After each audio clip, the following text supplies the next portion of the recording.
And now to conclude the forum, I'd like to invite Dr. Joe Mitchell, who is the Director of Population Health at the Ministry of Health, to come and to give us a synthesis of this morning's discussions and to conclude the forum.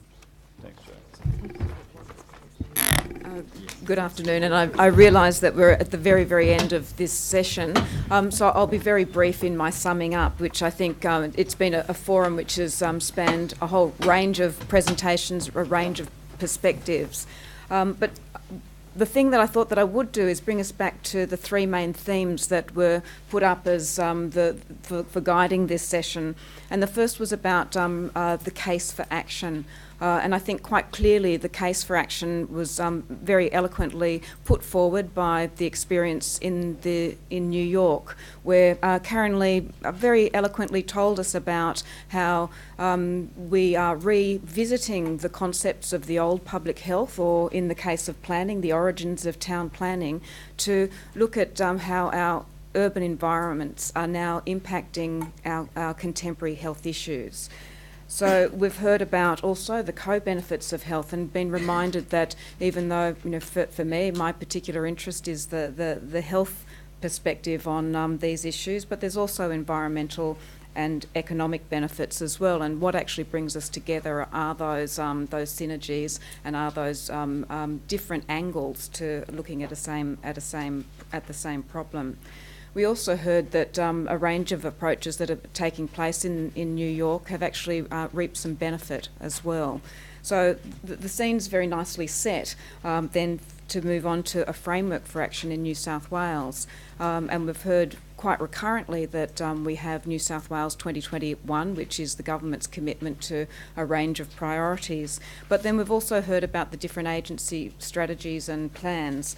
So, for example, the metropolitan regional strategies, the long-term transport master plan, and then within the health sphere, we've heard about the healthy eating and active living strategy. And one of the things I'd like to point out about this strategy is that it has four main themes, one of which is around environments for healthy eating and active living, and there's a focus on food environments as well as the environments for physical activity. And so this is an example of a cross-government plan which brings some of our interests together.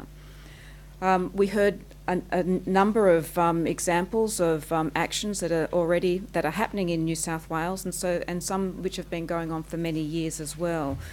So we heard about the Oran Park Town, the new North West Railway link, the Western Sydney Parklands, as well as the recreation trails, the work of the PCAL in terms of the active living guidelines, and also along with this came the perspective of academia and thinking and reminding us about the benefits and the role of evidence in informing the work that we do, but then also being able to demonstrate that broad range of benefits as well. Then we were looking at the issue around leadership and action, and the Premier's Council on Active Living is clearly in this space a group, a council which brings together a range of interests, and it does have very high level of political support. And we're reminded that partnerships and collaboration are really important, but again it's about making sure that the different interests of the different groups have that equal airtime, and in fact it's by actually working and collaborating and actually looking at, well, how do the benefits from a health perspective or a transport perspective, how do those things come together? And that's when it's more likely that you'll have collaborative action. But we're also reminded that it's not just about the agencies working together, it's about a whole range of other organisations and perspectives. Clearly, the perspective from communities, the academic element, as well as business and non-government organisation.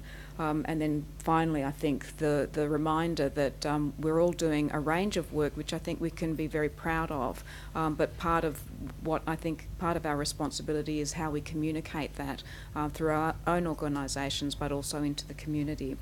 So in closing, I'd also like to thank the National Heart Foundation for making this happen, and the Premier's Council for Active Living in actually organising today. But I'd also provide the challenge back to PCAL to look at, well, what do we do as a result of this? Because I think that the benefit of a forum like this is that it does get people talking again, and it does pick up on that enthusiasm, and potentially will mean that there are some other areas of work that we can continue on into in the future. So I certainly look forward to a stronger focus in the food sphere in PCAL, and a continued emphasis on active living and the environment. So thank you, everybody.